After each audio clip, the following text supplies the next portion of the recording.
Namaskar and welcome to Sansad Television. I am Vishal Dahiya and you're watching our show Perspective, where we bring you detailed analysis of key national and international issues. Today we're going to talk about Inter-Services Organizations Bill 2023. Now, the government on Wednesday introduced a bill in the Lok Sabha to empower commander-in-chiefs or any other officers posted in tri-services organizations with disciplinary and administrative powers in respect of personnel serving in these theatre commands. Now, at present, the service personnel of Indian Air Force, Army and Indian Navy are governed by the provisions of the Air Force Act 1950, the Army Act 1950 and the Navy Act 1957, respectively. Now, under current norms, only officers of the respective services are empowered to exercise disciplinary powers over the service personnel under their respective service acts. Now, the Inter-Services Organizations Command, Control and Disciplinary Bill 2023 will also pave the way for various other tangible benefits such as expeditious disposal of cases, a saving of time and public money by avoiding multiple or duplicate proceedings, and also greater integration and jointmanship among armed forces personnel.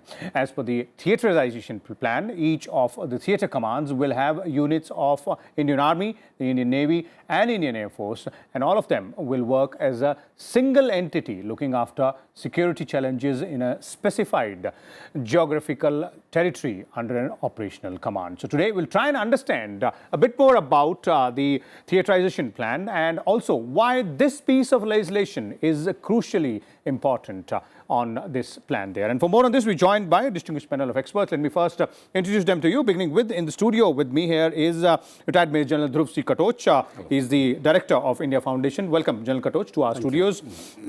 We are also joined by two more gentlemen. Retired Air Marshal Anil Chopra is joining us. He is Director General of Centre for Air Power Studies.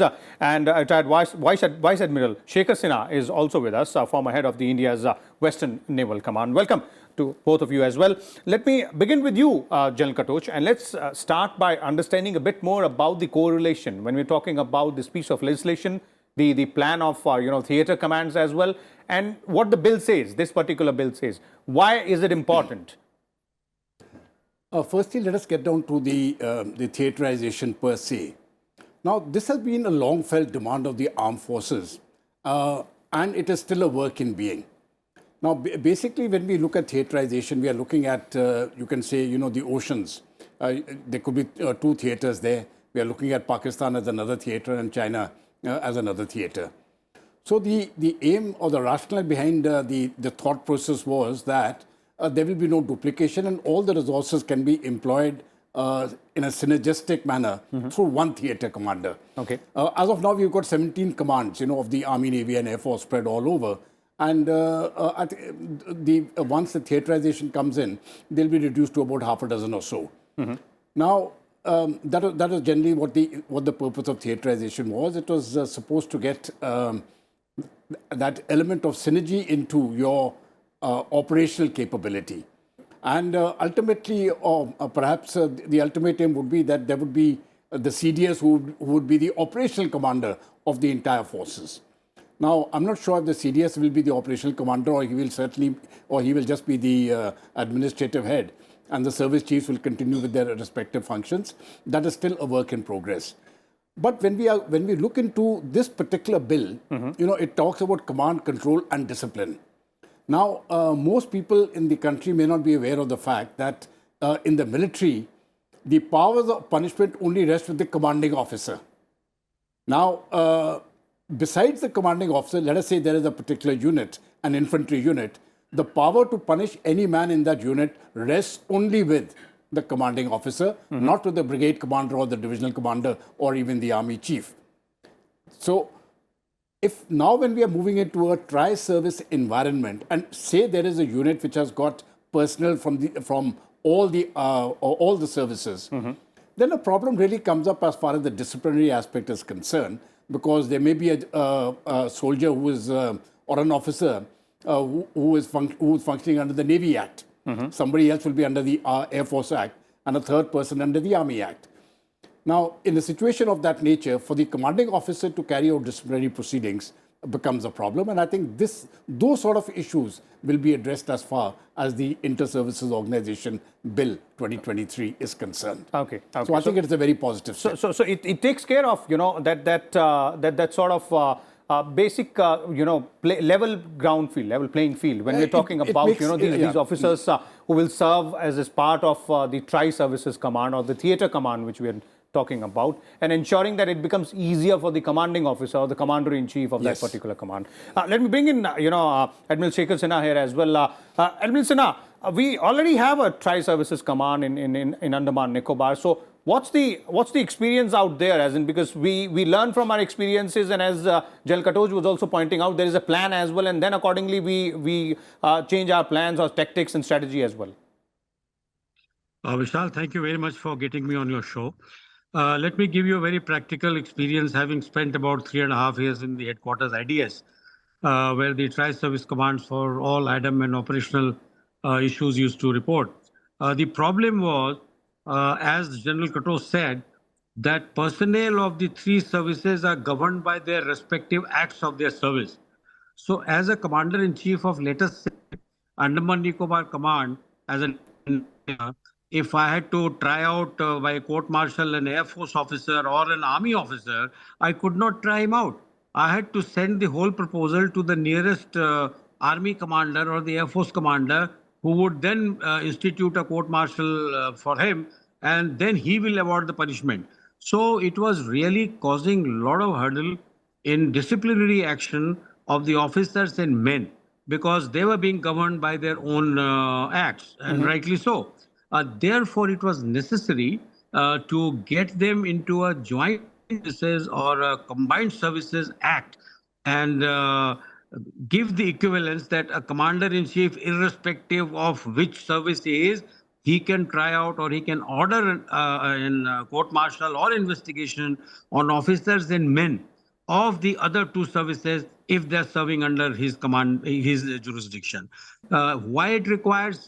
Because, these acts are the acts of parliament.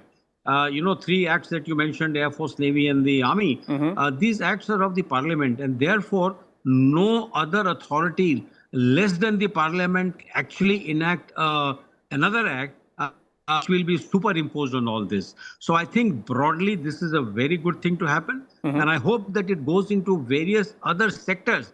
For example, if there are land in Andaman Nicobar or under the jurisdiction of SFC, that land, let us say, in the books of Air Force, then the commander-in-chief, he happens to be Army guy, he cannot transfer and he can't use that land.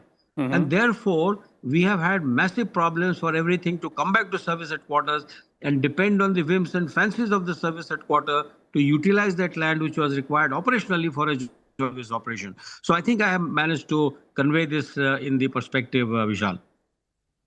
Okay. Very clearly, looks like, this is going to make it a bit more easier there. Let me bring in Air Marshal Chopra here as well. Air Marshal Chopra, from your point of view, sir, if we have to understand why and how this will further simplify things on the ground, and not only in terms of for the commander-in-chief, but what it means for the for the men and officers serving in those tri-service commands. Yeah, I must tell you, Vishal, that I'm extremely happy that such a bill is coming. It's only come about 20 years late. I wish it had come much earlier. Why I say that is because, we have formed the Tri-Services Command, we got the IDS, we had the ANC, we had the SFC, all came up about 20 years back, and thereafter now, more recently, we have had these, the Defense Space Agency, the Cyber Agency, the Special Forces Divisions. There are many other Tri-Services institutions, the NDC, the DSSC, and many other places where the Tri-Services people are there.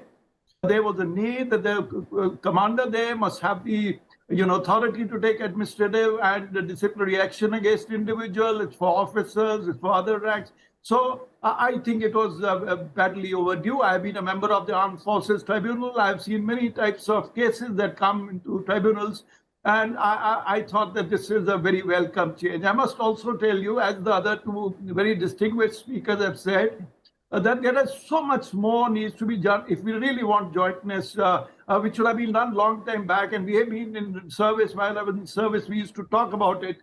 Look at the HR policies, the way we write the ACR, the way our promotion policies, the way we have the rank structures. What the Army considers the JSO, what the Air Force considers the SNCOs. There are differences. The equations are different. What mess, who will be living in? There are issues.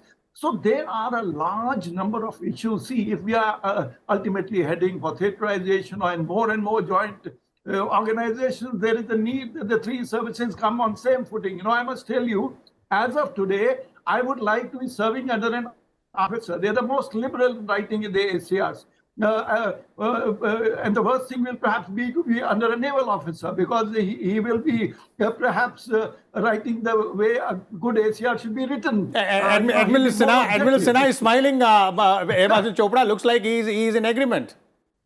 No. So the point I'm making is that as of today, I'm not blaming any service. Each one of us has got a different set of experiences. In the Air Force, if you have 1 year service left, you can still become a CNC, but you can't become the same in Army, for example. So there are a large number of issues that we need to get on the same wicket, so that when we do real jointness, these little issues are already sorted out. And it's not that the government has been pointing out some of these things to us. Within the services, I think we have an inertia, and we have been reluctant to push some of these things. And I'm so happy that this bill will come. At least the three services will sort out the disciplinary and administrative problems. Yes. Okay. Indeed, a well thought out plan being mooted through the legislation. But those issues which are being pointed out by Air Marshal Chopra there, I'd like to bring them to you, General Katoch. And in the initial response, you also said that this is a process that is theaterization, putting in place theater commands, which is a work in progress as well. And this is a part of that overall structure which we're talking about. In terms of what needs to be done, in terms of what more should be done, of course, there are individual acts, independent acts for all three services. That's a different issue. But then apart from bringing in this jointmanship, what more should be done? Because once these commands are put in place, they will be the first line of defense. Actually, when the commands are put in place, that will be the only line of defense. I mean, that is that we can call it the first line, but I would also call it the last line of defense. As well. Because when that goes, then you say everything is gone. Ultimately, when we're looking at this process, when we look at what happened in the United States, it took them a very long time. Because over the years, like now since even prior to 1947, we had the armies have been Army, Navy, and Air Force have existed for a very long time, and you had a set method of working, and set codes, set procedures, etc. And post-independence, we have continued with those. But modern warfare is going to be different, and the way it will be fought will be totally different to say. How we fought the 47-48 conflict with Pakistan or the 62 conflict with China. I mean, it'll be totally different to those conflicts at least. And it'll much more resemble like the US war on Iraq. Just to put it into perspective. Now, when we are looking at that future conflict, there is no single service which can fight this war. We will have to fight it. Even if it's a land war, the Navy will have to come into play. You see, that is the nature of warfare today. So regardless of who is fighting this battle, all the three services, their resources will have to be coordinated and used in a coordinated manner. That will create the synergy. Now, somebody may say, if you're fighting a land battle, how does the Navy get in? The Navy has a very important role in choking up the seas. Right? The Navy can have a very important role in hitting out at certain enemy ports. So you see, to say that only one service has a role, that may not be correct. And now, of course, we have got other agencies also involved. It is going to be a whole of nation effort. Now, the problem which is there is that because we are working on fixed rules which are set and laid down by Parliament,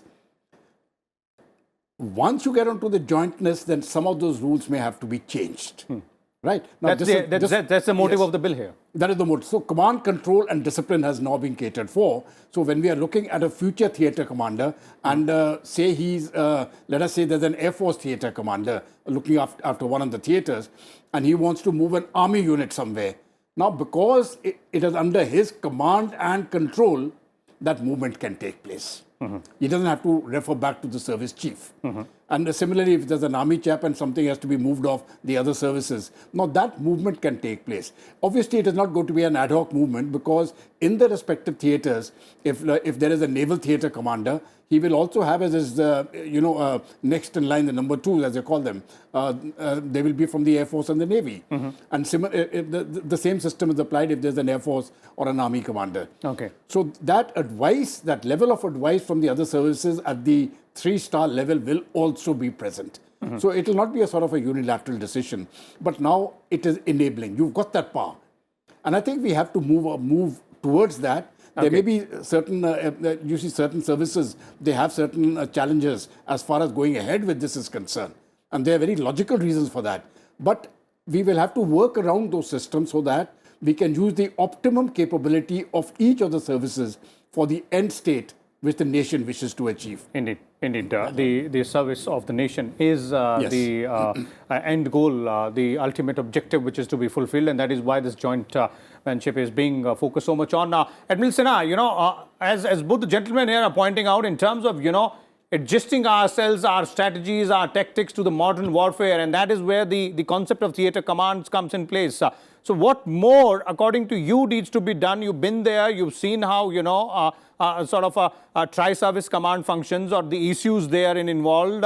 What is it that we can do apart from, bringing in changes to these acts which govern the command and control and discipline structure? Vishal, that's a good question that you have asked. Second, big changes that are required to be done, that government also gives the operational powers within the Joint Service Command at various levels, starting from Commander-in-Chief right up to the level of commanding officer, who may be having officers and men from other commands also working on their charge. And they should be able to give them order, an operational order to utilize their machines for a joint purpose. It is joint warfare is necessary because we want to bring in the maximum firepower onto the target. And for doing that, it has to be from all Army, Navy, Air Force. And that has to be activated to make sure that the objectives of the country, the end state of the country, is achieved in the shortest minimum time and with all the resources that is available. So so this is one important, that all the powers also need to be delegated to the all three services commanders at various levels in a joint warfare scenario. So this is one very important. The another important point that I personally feel that the service headquarters sort of getting involved in the operational issues of those commands, that will get minimized only when we have these enabling rules, making the commanders-in-chief of the Joint Service Commands totally responsible and enabled to take those decisions, which was not possible right now because of the existing individual acts. Okay. As Chopra rightly said, that all three services have different standards of marking, their promotion, their other issues always get impacted. And I really, very nice of him to bring out 3.5 years that I was in IDS. I used to write the reports on all three services. And there are many times when, as a naval officer, what I had written in my service, if I go to the air headquarters to Air Marshal Chopra, who was the air officer personnel, he would say, he will never move. He'll have to be demoted because you're not enough number, though you have written that he's a very good guy.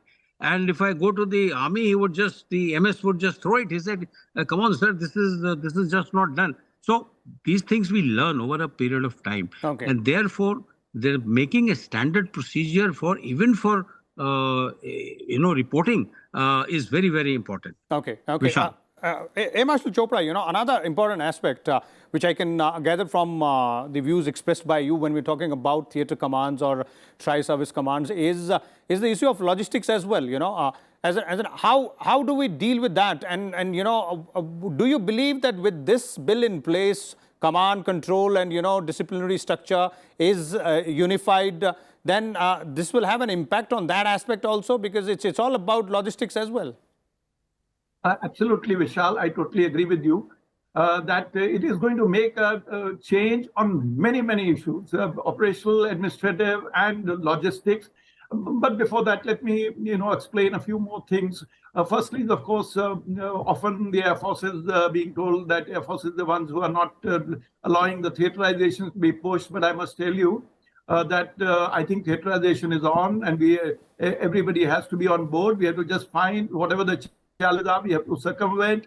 And many countries have taken a top-down approach. The government, if required, has to push it down their throats. The services, all of them, all three of them, have their biased upbringing. They have got used to. The senior generals have spent 40 years, and so has the admirals and the air marshals, and therefore they will have their own mindset. But that mindset can be changed. If there is a requirement to have a group of ministers, I think it's time so that some decisions can be taken. Today, all the apprehensions are in public domain, and therefore we need to get going on some of these things. As far as the CDS is concerned, I personally feel, yes, he has to be a commander of the theaters, but presently the CDS is wearing 3 hats. I think this is not a great idea. The DMA jobs perhaps can be by another general. The CDS himself must remain a theater commander, and the service chiefs should have their own chiefs of staff committee, because after all, they are going to look after the bases, they are going to look after procurements, they are going to look after many, many other aspects of positioning of assets. So I think the theaterization is on. The Air Force is not hesitant. Air Force has apprehensions about some of the assets. Those assets can be put in a central pool to begin with till the things improve. And we need to go ahead. And my personal opinion, I'm saying it on television, is that a group of ministers should now be set up. Let them take inputs from everybody in various stakeholders, and then the country can take a final call. But I do believe that if the CDS has to take on operational role, he must shed some of the other roles that he's currently having, because otherwise his hands and plate will be absolutely full. Okay, indeed, those are the issues which will have to be dealt with.